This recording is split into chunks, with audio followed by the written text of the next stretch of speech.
Hi, everyone. I hope you're doing great today. The presidential polls for 2024 are very close between Trump and Kamala Harris. Right now, Trump is showing he is still in the lead as of July 28th. That's what it was showing. But that can change, although you see different media sources report numbers differently. Their poll numbers are still very close. I want you to hear how Kamala and Trump bash each other on the campaign trail. Christians, get out and vote just this time. You won't have to do it anymore. 4 more years, you know what? It'll be fixed. It'll be fine. You won't have to vote anymore, my beautiful Christians. I love you, Christians. I'm a Christian. My view is now that we have abortion where everybody wanted it from a legal standpoint, the states will determine by vote or legislation or perhaps both. And whatever they decide must be the law of the land. In this case, the law of the state. Now it's up to the states to do the right thing. Like Ronald Reagan, I am strongly in favor of exceptions for rape, incest, and life of the mother. You must follow your heart of this issue, but remember, you must also win elections to restore our culture. That we will lead a large-scale decline in prices. Prices will start to come down. Energy raised it. They took our energy policies and destroyed them. Then they immediately went back to them, but by that time, so much was lost. But we will do it at levels that nobody's ever seen before, and we'll end lots of different things. We'll start paying off debt and start lowering taxes even further. We gave you the largest tax cut. We'll do it more. You know, people don't realize I brought taxes way down, way down, and yet we took in more revenues the following year than we did when the tax rate was much higher. Most people said, how did you do that? Because it was incentive. Everybody was coming to the country. They were bringing back billions and billions of dollars into our country. The companies made it impossible to bring it back. The tax rate was too high, and the legal complications were far too great. I changed both of them, and hundreds of billions of dollars by Apple and so many other companies were brought back into our nation, and we had an economy the likes of which no nation had ever seen. China, we were beating them at levels that were incredible. And they know it. They know it. We'll do it again, but we'll do it even better. I will end the illegal immigration crisis by closing our border and finishing the wall, most of which I've already built.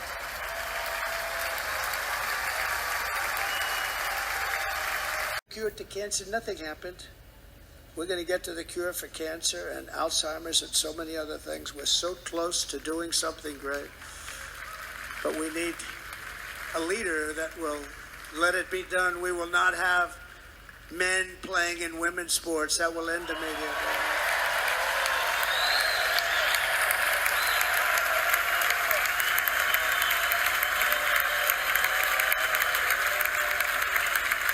And we will restore and renovate our nation's once great cities, making them safe, clean, and beautiful again. And that includes our nation's capital, which is a horrible killing field. So many things. They leave from Wisconsin, they go to look at the Washington Monument, they end up getting stabbed, killed, or shot. And you know, the other side's going around trying to make me sound extreme, like I'm an extremist. I'm not. I'm a person with great common sense. I'm not an extremist at all. Like some on the right, severe right, came up with this Project 25, and I don't even know.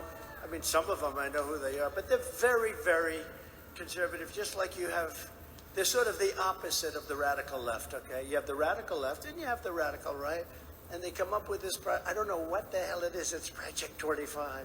He's involved in Project, and then they read some of the things, and they are extreme. I mean, they're seriously extreme. But I don't know anything about it. I don't want to know anything about it. But what they do is misinformation and disinformation, and they keep saying, he's a threat to democracy. I'm saying, what the hell did I do for democracy? Last week I took a bullet for democracy. Have the courage to seize it. We're going to take it. We're going to make it a current. I mean, we're going to bring this into a golden age like never seen before. Remember this, China wants to do it, Japan wants to do it, all of these countries want to do it. We have to produce massive amounts of energy if we're going to produce the new, if you look at some of the things that have been done and some of the things that we're going to do, but AI needs literally twice the electricity that's available now in our country. Can you imagine? But instead, we're spending places where they recharge electric cars. They built 8 chargers at a certain location toward the Midwest. 8 chargers for $9 billion. Think of them as a tank for filling up your gas. Think of it. They spent $9 billion on 8 chargers, 3 of which didn't work. And if you were going to do this all over our country, this crazy electric mandate, if you're going to do this all, and by the way, I'm all for electric. They have their application. But if somebody wants to buy a gas-powered car, gasoline-powered car, or a hybrid, they're going to be able to do it. And we're going to make that change on day 1.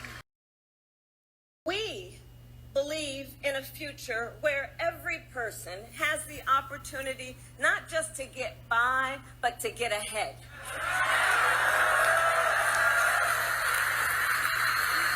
A future where no child has to grow up in poverty. Where every worker has the freedom to join a union.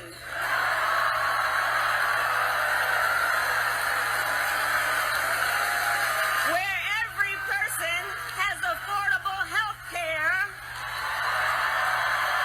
affordable child care, and paid family leave. We believe in a future where every senior can retire with dignity.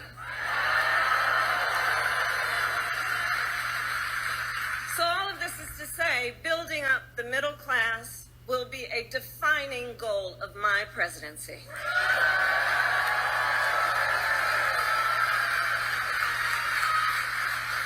Because here's the thing we all here, Wisconsin, know. When our middle class is strong, America is strong.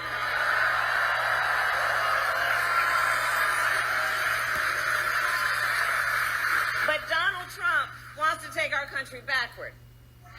He and his extreme Project 2025 agenda will weaken the middle class. Like, we know we got to take this seriously. Can you believe they put that thing in writing? Read it. It's 900 pages. But here's the thing. When you read it, you will see Donald Trump intends to cut Social Security and Medicare. He intends to give tax breaks to billionaires and big corporations and make working families foot the bill. They intend to end the Affordable Care Act and take us back then to a time when insurance companies had the power to deny people with pre-existing conditions. Remember what that was like? Children with asthma, women who survived breast cancer, grandparents with diabetes. America has tried these failed economic policies before, but we are not going back. We are not going back. Not counted. We who believe that every person in our nation who should have the freedom to live safe from the terror of gun violence will finally pass red flag laws, universal background checks, and an assault weapons ban. A country.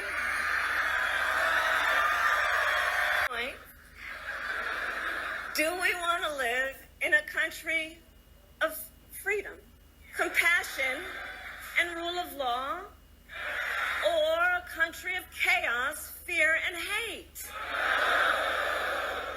And here's the beauty of this moment. We each have the power to answer that question. The power is with the people. We each have the power to answer that question. And in the next 105 days, then we have work to do. We have doors to knock on. We have phone calls to make. We have voters to register. Let's not talk about Project 2025.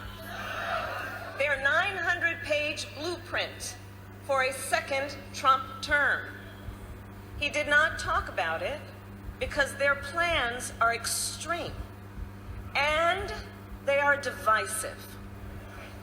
In recent days, they've been trying to portray themselves as the party of unity. But here's the thing. If you claim to stand for unity, you need to do more than just use the word.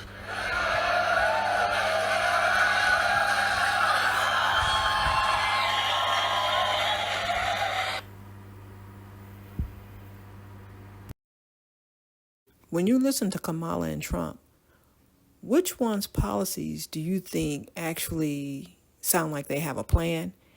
And whose constituents do you believe are actually staged? The question I need to ask is, what has Kamala done since she's been in office, her and Biden?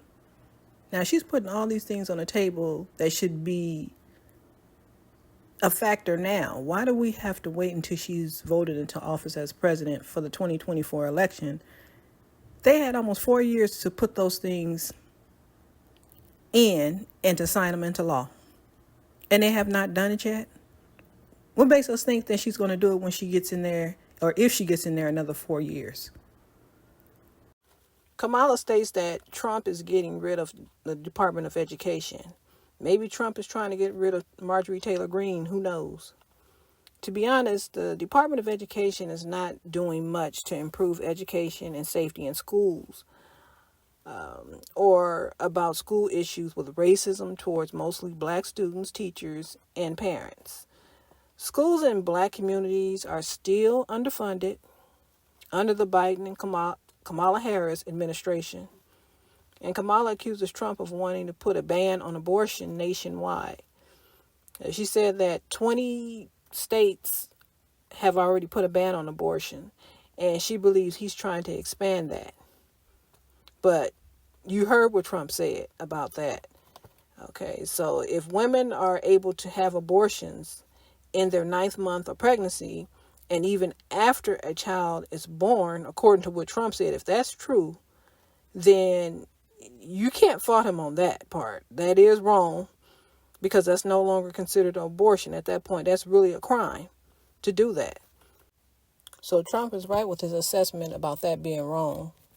And I would like to add that black women are not the only ones who need to have abortions. I really cannot understand why Kamala keeps making black women the face behind abortion. She brings white women into the conversation about the right to choose, which is putting black women on display to be seen as the more sexually irresponsible group. Because it's like with white women, it's Planned Parenthood. And when it's black women, it's Plan B or abortion. And although a woman should be allowed to decide what she wants to do with her body, there are other issues that voters across the board want addressed by Kamala if she wants to be the chosen one for the president in 2024. She needs to really talk about this illegal immigration issue, but I see she does not want to talk about that. She has buried it. And at the same time, she's making sure that these illegal aliens are being taken care of. I mean, have you guys paid attention to how foreigners are showing up in places where they have never, ever been and already thriving with the new cars, homes, jobs? And this is all because Kamala and Biden has built an American dream for illegal aliens and given them public assistance with the use of our tax dollars. Kamala also needs to speak about this economy and this hyperinflation, because rent prices are skyrocketing, because we had a housing shortage, and she done brought more poor people into, they bringing more poor people across that border into the United States to basically fight for the little that we have. But if you notice, they're making room for them. You don't see a lot of them sleeping in cardboard boxes and all over, cities across the nation, do you? And I know I've been mostly speaking about Kamala, but Trump's downfall with black voters is that he is pro-police and states he wants to give them more immunity from being accountable. This protects officers in cases of misconduct, which usually involves shooting or beating one of us half to death. And Trump also wants to overfund police when they do not need any more funding. They have been funded enough.